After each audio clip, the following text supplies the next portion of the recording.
जय माता दी, जय मां कामाख्या। कामाख्ये वरदे देवी नीलपर्वतवासिनी तम देवी जगत माता योनि मुद्रे नमस्तुते। कामाख्ये काम संपन्ने कामेश्वरी हर प्रिये काम नाम देहि में नित्यम कामेश्वरी नमस्तुते। कामदे काम रूपस्ते सुभगे सुर सेविते करोमि दर्शन देव्यम सर कामार सिद्धयेत।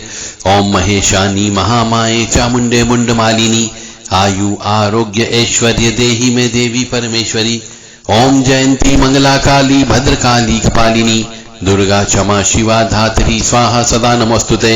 ओम सर्वमंगल मांगल्ये शिवे सर्वासादिके शरण्ये त्र्यंबके गौरी नारायणी नमस्तुते। दुर्गति नाशिनी दुर्गा जय जय, काल विनाशिनी काली जय जय, उमा रमा ब्रह्माणी जय जय, सीता राधा रुक्मणी जय जय। महालक्ष्मी नमस्तुभ्यं नमस्तुभ्यं सुरेश्वरी, हरि प्रिय नमस्तुभ्यं नमस्तुभ्यं दयानिधि। काली काली महाकाली काली के पाप नाशिनी, खड़ग हस्ते मुंड हस्ते काली काली नमस्तुते। काली काली महाकाली काली के परमेश्वरी सर्वानंद करी देवी नारायणी नमस्तुते। दुर्गति नाशिनी दुर्गा जय जय, काल विनाशिनी काली जय जय, उमा रमा ब्रह्माणी जय जय, सीता राधा रुक्मणी जय जय। देवराधा ट्रस्ट की तरफ से सत्यवाणी की प्रस्तुति रहस्यमय ज्ञान में आज हम आपको एक चीज का खुलासा करने जा रहे हैं। बहुत से धर्म प्रेमी बंधु रोजाना माला जपते हैं। कोई गुरु मंत्र की माला जपता है तो कोई अपने इष्ट देव की माला जप करता है,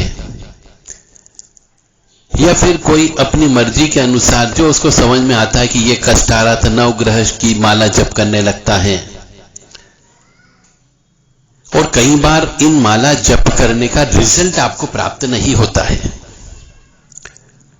तो माला जप करने का फल प्राप्त क्यों नहीं होता?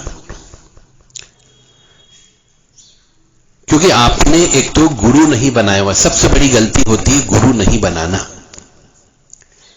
तो जो भी मंत्र आप जप करें, चाहे नवग्रह शांति से संबंधित मंत्र करें, चाहे वो इष्ट देव का मंत्र जप करें, चाहे अपने कुल देवी देवता का मंत्र जप करें, अपने कुल गुरु से कुल देवता का मंत्र अवश्य लेना चाहिए। और अपने कुल के जो गुरु होते हैं, जो परंपरा दर पीढ़ी चले आते हैं, उनसे गुरु दीक्षा लेना चाहिए। तो जो मंत्र आप जप करते हो वो फलित होने लगता है, अन्यथा फलित नहीं होता है। और मंत्र जप भी करते हैं तो आजकल आप माला लेकर के जप करते हैं। तो जो माला आप जप कर रहे हो, क्या माला वह शोधित माला है या नहीं है? क्या वह माला शुद्ध है या नहीं है? क्या वह माला सही है या नहीं है? हो सकता है नकली माला हो, डुप्लीकेट माला हो। और जिस माला का आप जप कर रहे हो, क्या माला उस मंत्र के लिए है या नहीं है उपयुक्त? ऐसे बहुत सारे प्रश्न हैं जिनका आपको ज्ञान होना चाहिए। माला का संस्कार होता है, उसके बाद माला जप करना चाहिए। और जो माला जप की जाती है तो जो मंत्र है, जिस देवी देवता का मंत्र है, उसके अनुसार माला का जप करना चाहिए कि किस धातु की, किस जड़ी बूटी की माला का जप करें, किस फल की माला का जप करें। ये गहराई का विषय है। और आप कोई सा भी मंत्र हो, एक ही माला उठा लेते हो जो घर में रहती है या गले में धारण करके रखते हो, उसी माला से जप करके वापिस माला को गले में धारण कर लेते हो।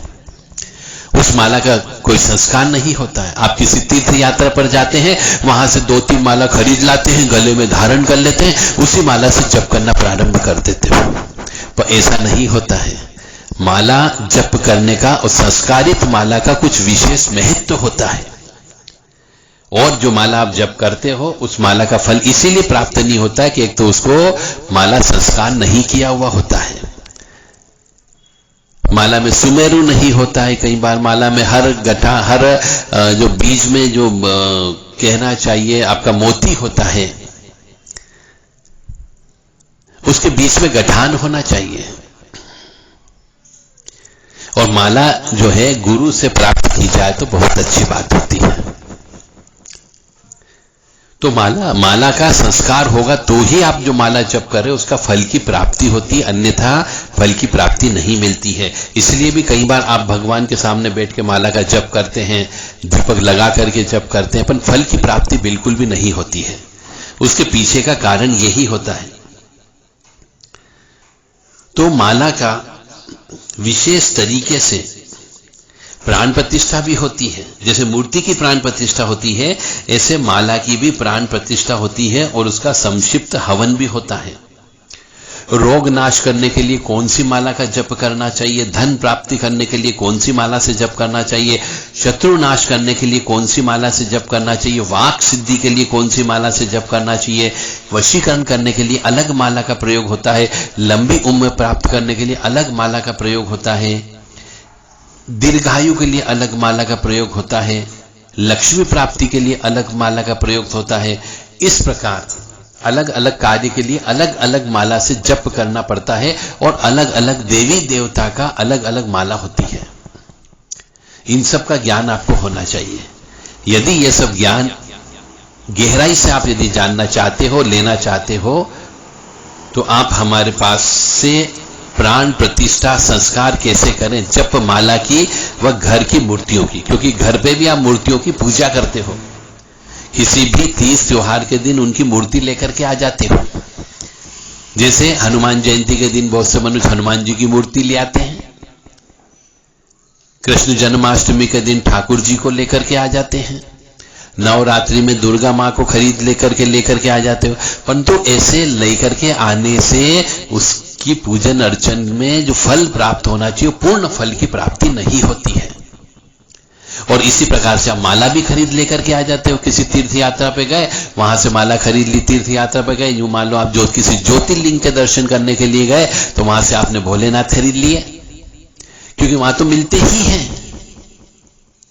परंतु लाने के बाद में उनका विधिवत प्राण प्रतिष्ठा होती है, जो अचल प्राण प्रतिष्ठा कहलाती है, घर की मूर्तियों की और घर में प्रयोग होने वाली जप करने की माला की। तो इन दोनों की प्राण प्रतिष्ठा कैसे करें, इन दोनों को शुद्ध कैसे करें, इसके लिए हमने किताब लिखी है। यह किताब आप चाहें तो हमसे प्राप्त कर सकते हैं, केवल व्हाट्सएप के माध्यम से 9893128047 और 7649862712 पर केवल व्हाट्सएप के माध्यम से किताब प्राप्त कर लें। ये किताब आप सभी धर्म प्रेमी बंधुओं के लिए केवल 200 रुपए में यह किताब हम आपको दे रहे हैं, इसलिए कि आप लोगों को जो जप तप हवन अनुष्ठान कर रहे हो उसका फल प्राप्त हो सके। ये सिर्फ धर्म का काम है। यदि आपकी इच्छा है, आप समझते हो, पढ़े लिखे हो, भगवान ने आपको ज्ञान दिया है, बुद्धि दी है कि हाँ वास्तव में यह सत्य है, तो आप ये किताब हमसे प्राप्त कर सकते हो। किताब प्राप्ति के लिए केवल व्हाट्सएप के माध्यम से ही आप प्राप्त करेंगे और पूरा विधि विधान इस किताब के अंतर्गत दिया गया है और आप खुद स्वयं मूर्ति की और माला की प्राण प्रतिष्ठा जो घर में प्रयोग करते हैं उनका आप खुद पूजन अर्चन कर सकते हो। किसी भी ब्राह्मण की आवश्यकता नहीं है इस कार्य के लिए। बहुत ही सरल स्पष्ट भाषा में किताब लिखी गई है। मंदिर पर कौन सा झंडा लगाना चाहिए, ईशान कोण में कौन सा झंडा लगाना चाहिए, आपको किस दिन ये प्राण प्रतिष्ठा करना चाहिए, ये सब चीज इस किताब के अंतर्गत लिखी गई है।